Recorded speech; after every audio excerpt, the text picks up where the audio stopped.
Programming journey का start है। आपने वर्ड सुना कि प्रोग्राम लिखते हैं और कंपाइल होता है देन रन होता है। तो yes, you are on the right place.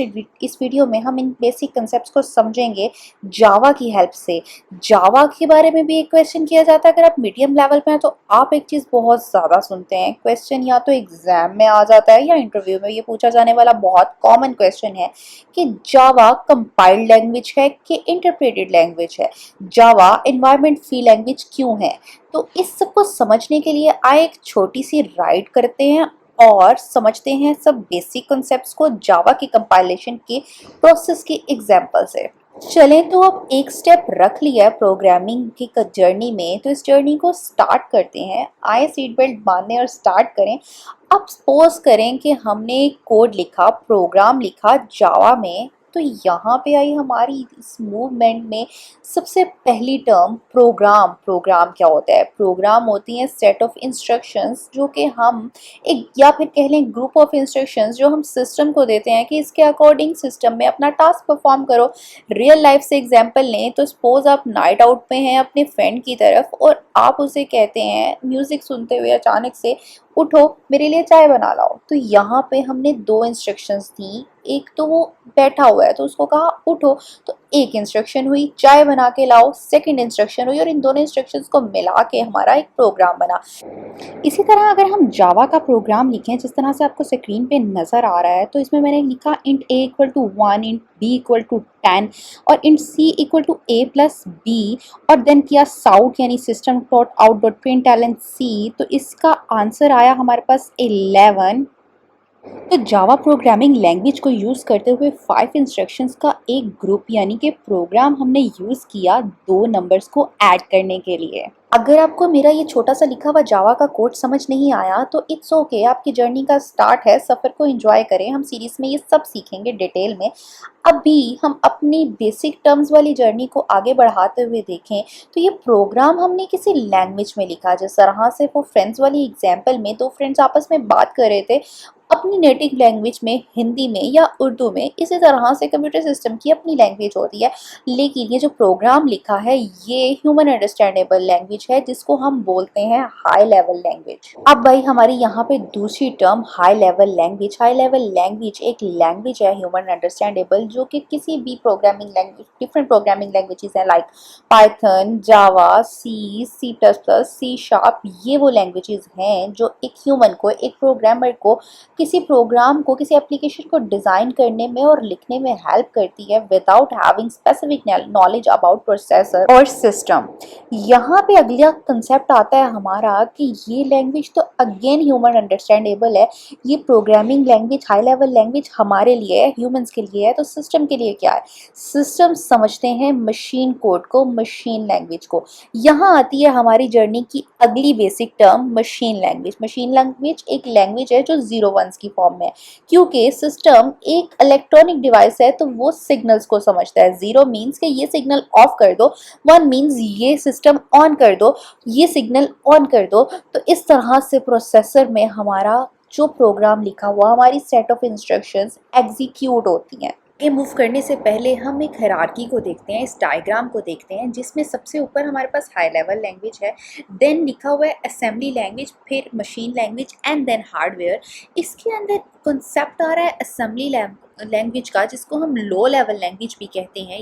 ये कुछ इंस्ट्रक्शन सेट्स, प्रोसेसर की इंस्ट्रक्शन सेट्स के अकॉर्डिंग की जाने वाली प्रोग्रामिंग लैंग्वेज है जो स्पेसिफिक इंस्ट्रक्शंस को प्रोसेसर के साथ मैप करती हैं एंड देन फर्दर प्रोसेस होता है।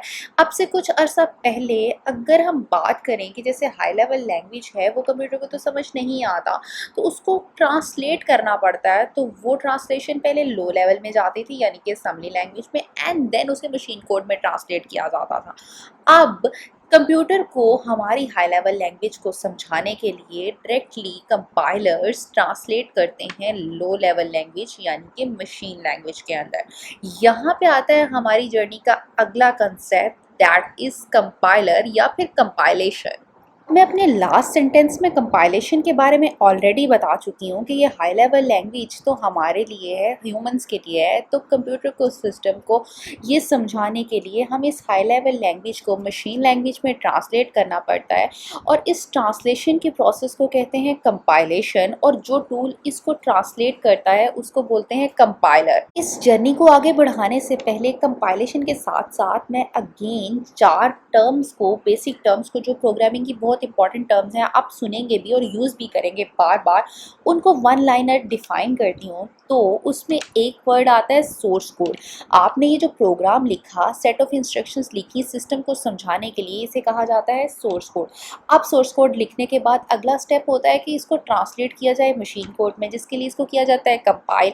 ऑलरेडी डिफाइन कर चुकी हूँ, लेकिन कंपाइलर से पहले हमारा जो टूल होता है IDE, इंटीग्रेटेड डेवलपमेंट एनवायरनमेंट, जिसमें हम प्रोग्राम लिखते हैं, वो एक और टूल इम्प्लीमेंट करता है इस पर, डिबगर। डिबगर क्या करता है कि इसमें से एरर्स फाइंड आउट करता है, इसमें से प्रॉब्लम्स फाइंड आउट करता है कि आपकी कोई राइटिंग मिस्टेक है, आपने कोई लॉजिकल मिस्टेक किया, आपके प्रोग्राम लिखने में कहाँ पे कोई प्रॉब्लम है, उस प्रॉब्लम को वो हाईलाइट करता है एरर की फॉर्म में। तो हमारा सोर्स कोड कंपाइल होने से पहले होता है डिबग। तो यहाँ पे हमने एक और टर्म डिफाइन कर ली, डिबगिंग। अब डिबगिंग होने के बाद कंपाइल होता है, मशीन कोड में ट्रांसलेट होता है, और उसके बाद अगला स्टेप होता है एग्जीक्यूशन का, यानी कि वो मशीन ट्रांसलेटेड मशीन कोड अब प्रोसेसर पे जाके अपने टास्क परफॉर्म करता है। उस टास्क के परफॉर्मेंस को कहते हैं एग्जीक्यूशन।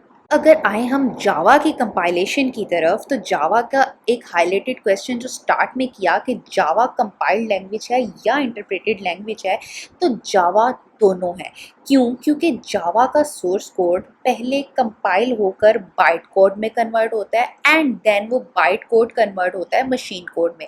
अब यहाँ पे हमारी एक और टर्म आ रही है बाइट कोड। इसको डिफाइन करने से पहले मैं जावा की डेवलपमेंट किट के बारे में बात करूँगी, JDK, जो कि हमें जावा की IDE stand for integrated development environment, यानी कि वो टूल जिसको जो हमें प्रोग्राम लिखने के लिए चाहिए होता है, वो उसको इंस्टॉल करने से पहले जावा के केस में हमें JDK को इंस्टॉल करना पड़ता है। जावा डेवलपमेंट किट एक प्रॉपर किट है जिसके अंदर बहुत से टूल हैं जो जावा के कंपाइलेशन के अंदर हेल्प करते हैं।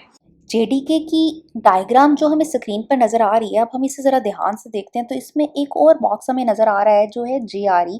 JRE is Java run type environment, जो कि जावा के कोड को एग्जीक्यूट होने में हेल्प करता है।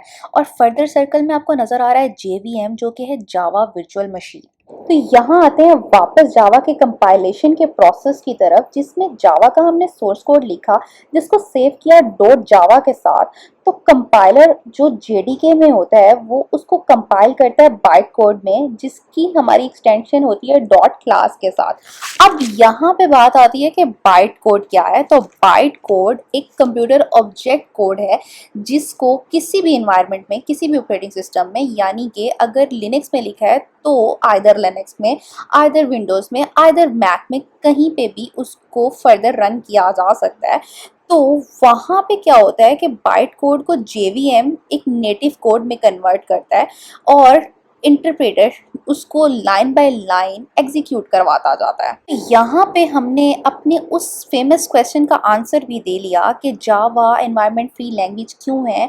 जावा एनवायरनमेंट फ्री लैंग्वेज इसलिए है क्योंकि जावा में होता है बाइट कोड, जिसको हम किसी भी एनवायरनमेंट में, किसी भी ऑपरेटिंग सिस्टम के ऊपर रन कर सकते हैं। जाते जाते इस वीडियो में लास्ट पे एक वन गो में जावा की कंपाइलेशन को देखें, तो जावा का सोर्स कोड लिखा, जिसको JDK से कंपाइलर उसको बाइट कोड में कन्वर्ट करता है, और बाइट कोड से JVM जावा वर्चुअल मशीन उसको नेटिव कोड में कन्वर्ट करती है।